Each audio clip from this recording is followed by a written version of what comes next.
Were you priced out of the housing market in the last few years? Well, UT researchers say you can thank the thieves that stole pandemic relief money.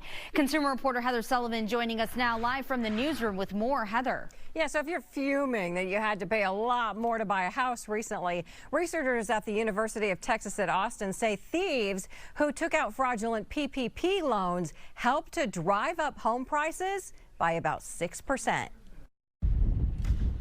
Home prices shot up about 24% in 2020 and 21, according to the Federal Reserve, driven by cash buyers, investors, and people wanting new houses now that they could work remotely from anywhere. But that's not all. University of Texas at Austin researchers found it was also due to PPP loan fraud.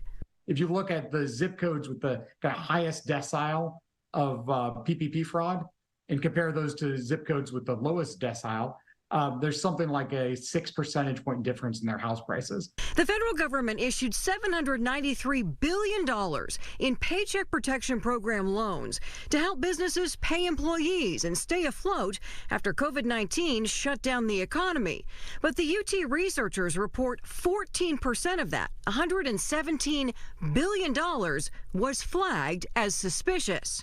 It's quite clear that at least some of the people who received these fraudulent funds turned around and used that money to buy things like luxury houses and luxury automobiles. They report that in areas with high levels of PPP loan fraud, like Chicago, New Orleans, and Atlanta, where fraud rates approach 30%, home prices were 5.7% higher than areas with low levels of fraud. And Houston was not far behind. Compared to all of that, Houston comes out in the sort of 20 to 25% range. So, definitely above average.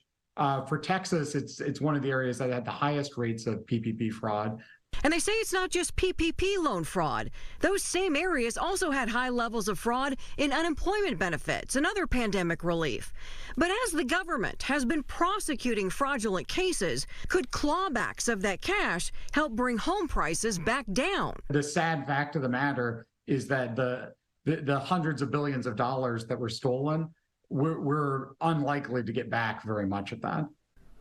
And I posted a link to the study so you can take a look at it for yourself. It's on Sullivan's Smart Sense on Fox26Houston.com. In the newsroom, Heather Sullivan, Fox 26 News.